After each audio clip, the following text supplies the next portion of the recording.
Hola amigos, bienvenidos a la pantalla B. Hoy vamos a hablar de un tema espectacular, los vampiros.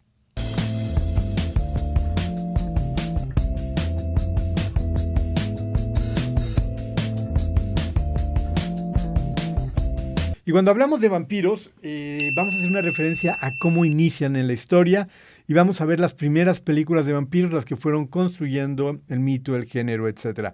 Evidentemente, con todo lo que hemos recibido, sus opiniones de cuáles son sus películas favoritas, hemos decidido hacer una segunda y una tercera parte donde podemos explayarnos sobre ciertas películas modernas que son importantes. Pero a empezar, hablemos de los vampiros. El origen de los vampiros tiene que ver en el Medio Oriente. Era una especie de monstruo parecido al nahual. ¿A qué me refiero? A que al principio cambiaban de forma, ¿sí? Se podían transformar en animales o en otras personas. No es hasta las Guerras Santas cuando el vampiro pasa a Europa. ¿Se acuerda usted que al vampiro le asusta la cruz? Le muestra una cruz y dice, no, escóndela. Bueno, eso tiene que ver porque se volvió un símbolo de las guerras contra los infieles. Es decir, al infiel le espanta la cruz y eso mismo fue representado con los vampiros. Una vez que está en Europa, el vampiro es un monstruo que no destaca mucho, que es más o menos carroñero, y es hasta el siglo XIX en Inglaterra donde el vampiro se iba a convertir en lo que ya todos conocemos, es decir, un monstruo sexual. ¿Por qué en Inglaterra decimonónica? Porque era la Inglaterra victoriana, era una Inglaterra muy cerrada que tenía serios problemas con la sexualidad. Ahí también surgen los súcubos y los íncubos, demonios sexuales. Es decir, la gente era tan asustada con el sexo que si tenían un sueño húmedo decían, no, es que vino un demonio y tuvo sexo conmigo en la noche, ¿no? Los íncubos y los súcubos son demonios sexuales, masculinos y femeninos, etc. Es ahí donde Polidori, que es el secretario de Byron, de Lord Byron, hace un cuento que se llama El vampiro, que lo utiliza usando a Byron como referencia. Lord Byron es uno de los grandes seductores de la historia. Era alguien que mezclaba un poco como la inocencia con algo de perversión.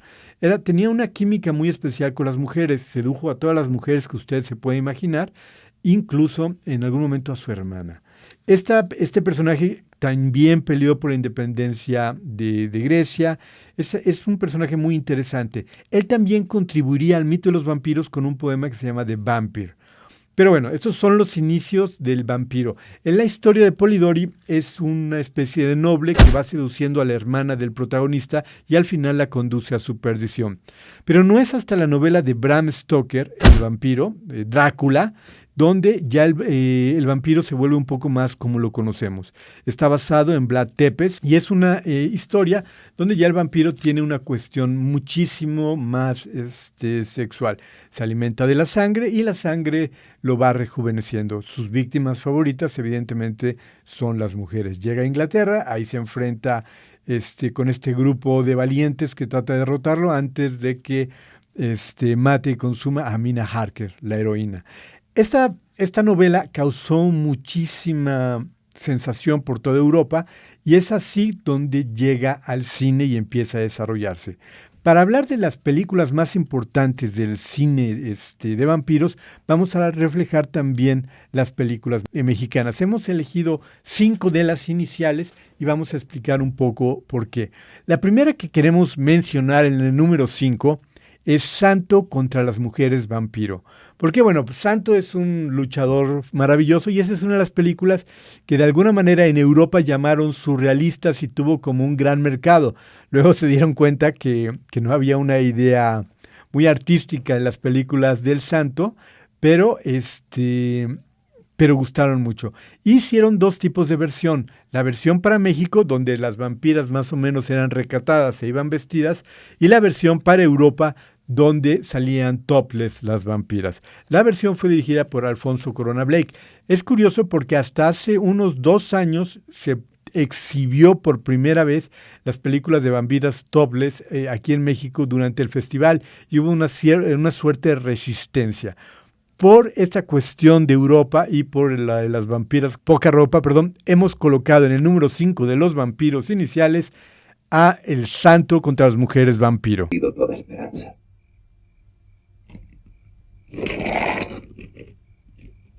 Ahí se afirma que, según el Apocalipsis, nuestra época será propicia para la resurrección de los monstruos en la Tierra.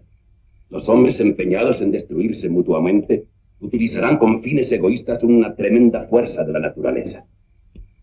En el lugar número 4 tenemos otro vampiro mexicano, precisamente el vampiro de Fernando Méndez.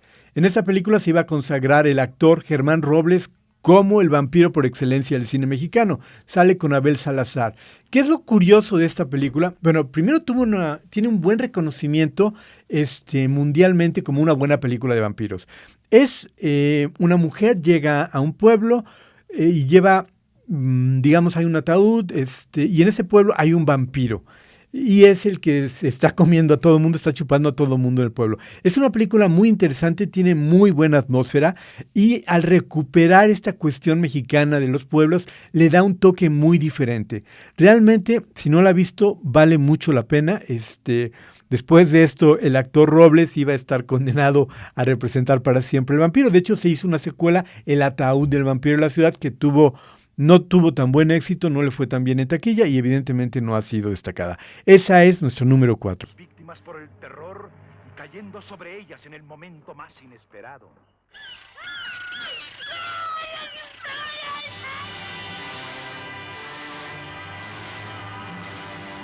En el número 3 tenemos una película inglesa. De alguna manera Drácula regresa a Inglaterra con las producciones de la Hammer. Hammer producían muchísimas películas de horror y este vampiro interpretado por Christopher Lee ya es un vampiro a color, es un vampiro mucho más interesante, ya tiene una parte más sexual. Acuérdense que ya la televisión empieza a salir y el cine tiene que competir contra la pantalla pequeña, lo cual los hace ser un poquito más audaces. La actuación de Lee definitivamente para muchos es el mejor vampiro que ha existido. Nosotros lo tenemos en el número 3 por una cuestión de que le damos a la historia de cómo surge el vampiro un poquito más de importancia. Pero si no ha visto Los vampiros de la Hammer, se los recomendamos mucho. La actuación de Lee es fenomenal y aquí esta cuestión de la sexualidad que empieza a aflorar en los vampiros, en hacer vampiras más sexys, le da ya un toque muy, muy especial a las películas. Ese es nuestro número 3.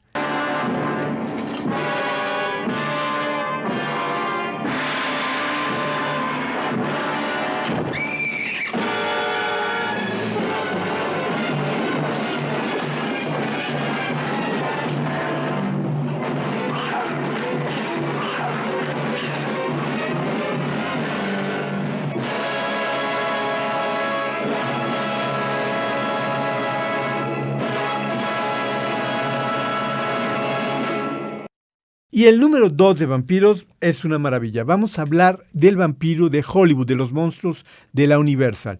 Y aquí vamos a hablar de la película hecha por Todd Browning, Drácula, donde sale el vampiro más conocido, que era Bela Lugosi.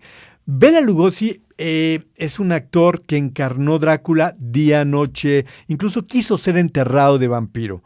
En las fiestas iba como vampiro en todos lados, actuó en películas muy X al final de su carrera, pero siempre llamó la atención, ponía los ojos así, incluso hizo varias obras de teatro interpretando a Drácula, y dice, cuando oía ladrar a los perros, o aullar a los lobos, a las ratas, los hijos de la noche, qué música hacen, que es uno de sus diálogos más famosos. Pero aparte de eso, hay que comentar que en el día se grababa el Drácula de Browning y en la noche se grababa o se filmaba una versión en español, porque en ese entonces se hacían películas para los países de habla no inglesa que pudieran funcionar como Alemania, México, etc. En esta ocasión se hizo una versión con Lupe Vélez y el director es George Melford y el actor es Carlos Villar Vélez. ¿Qué es lo interesante de esta película? Dicen que el actor que hacía ese papel era mejor Drácula que Lugosi y que el director era mejor que Browning, que incluso movía la cámara, hacía cosas más interesantes, pero esa película desapareció hasta más o menos los 90s que la volvieron a encontrar. Si usted puede verla, es una joya. Lupe Vélez, para que usted la pueda ubicar mejor, también es la actriz mexicana que sea la primera película sonora de nuestro cine, que es Santa. Ese es nuestro número 2 porque es donde ya el vampiro llega por fin a Hollywood. Ahorita vamos a hablar del número 1 y es una historia muy, muy interesante. But no, this is no dream. This is Dracula, the original terrifying story of a maniac and a man who lived after death, lived on human blood, took the form of a vampire bat, and lured innocent girls to a fate truly worse than death. Y nuestro primer lugar realmente es una maravilla. Es la primera adaptación del Drácula de Bram Stoker y además se hizo en Alemania por un director fantástico que se llama Frédéric Murnau. Esta película es del expresionismo alemán, que es un movimiento que es como muy pesimista y que usaba las sombras para expresar de alguna forma el bien contra el mal. Y aquí las sombras son usadas precisamente para ir contando a través de símbolos y metáforas la sexualidad del vampiro. Por ejemplo, hay una parte al final de la película donde la mujer que va a ser víctima del vampiro tiene un camisón blanco y la mano del vampiro, que tiene unas manotas, si ve la película va a ver las manotas que tiene el vampiro, los tiene más largos que los colmillos, empieza a subir por el vestido de la mujer y mientras avanza la sombra por el vestido, la mujer empieza a tener una serie de reacciones sexuales que ayudaron mucho a crear esta parte sexual del vampiro. Esta película no pagó los derechos a Bram Stoker, por lo tanto, en algún momento incluso fue condenada a ser destruida. Afortunadamente no pasó. Usted piensa el vampiro y dice, ok, el vampiro le asusta la cruz. En algunos lados dicen que el ajo también le hace daño y que el sol le da cáncer. Bueno, déjeme contarle algo. Antes, el vampiro en las novelas y en las historias, el sol no le hacía nada. No era tan fuerte, pero no le hacía nada. A partir de esta película, que no la decidí en terminar diciendo, ¿cómo muere el vampiro?